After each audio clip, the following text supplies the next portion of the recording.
আরে দাদা কোথায় যাচ্ছেন? আরে জীবনটা রেখে এদিকে কোথায় চলে যাচ্ছেন? আরে জীবনের নাম পরাণ, জানেন তো দাদা? আরে এইভাবে একদিন মাংস বানিয়ে দেখুন, দেখবেন আপনিও এরকম ঠিক আঙুল চেটে চেটে খাবেন একদম। দেখুন একটু আলাদা রকম ভাবে একটা রেসিপি দেখাচ্ছি, আপনার একদম ট্রাই করুন। ট্রাই করে আমার মতন আঙুল চেটে চেটে এইভাবে খান পুরো। নিন টক জলদি করে একদম পুরো মাংসের মধ্যে নুন, হলুদ, জিরে, শুকনো লঙ্কার গুঁড়ো, পেঁয়াজ বেরেস্তা সবকিছু ফেলে দিন। একটা পেস্ট বানানো ছিল, দই, আদা, রসুন সব পেস্ট ছিল, সেটা নিয়ে একদম পুরো ভালো মতন চটকে চটকে মাংসটাকে একদম পুরো ভালো মতন মেখে নিন। নুন দিতে ভুলবেন না দাদা, বেশি করে একটু নুন দেবেন। ভালো মতন এভাবে মেখে নেবেন।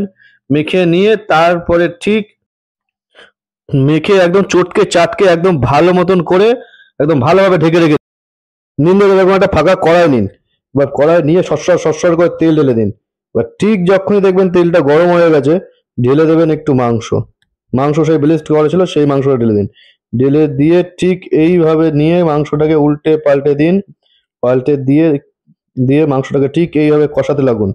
কষানো হয়ে গেলে দাদা ভালো মতন উল্টাবেন পাল্টাবেন। দেখুন উল্টাতে পাল্টাতে দেখুন মাংসটা কষে গেছে। মাংসটা কষে যাওয়ার পর আপনি সামান্য হালকা করে একটু জল ঢেলে দেবেন।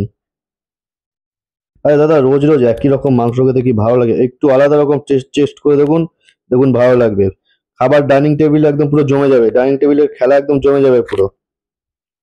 দিন দিন দাদা, এবার একটু জলটা ঢেলে দিন দেখি, ভালো মতন জল ঢেলে দিন। নিন জল ঢালা হয়ে গেল, এবার মাংস এবার ফুটতে আরম্ভ করলো। আহ কি গন্ধ! সব বাচ্চারা, বাড়ির বাচ্চারা আশেপাশে সব গালাগালি দিচ্ছে। আরে দাদা গালাগালি কেন দিচ্ছে শুনুন, গালাগালি দিচ্ছে মাংসর গন্ধে। দেখুন টকবক টকবক করে ফুটছে। ফুটে যাওয়া মানেই মাংস হয়ে যাওয়া। মাংস হয়ে গেলে হালকা করে জল ঢেলে নিম দাদা মাংস ভাজা ঠিক এইভাবে ভাতের সাথে সাজিয়ে একদম পুরো ভালো মতন মাখিয়ে ঠিক এইভাবে একদম মুখে ভরুন। আহ কি স্বাদ দাদা!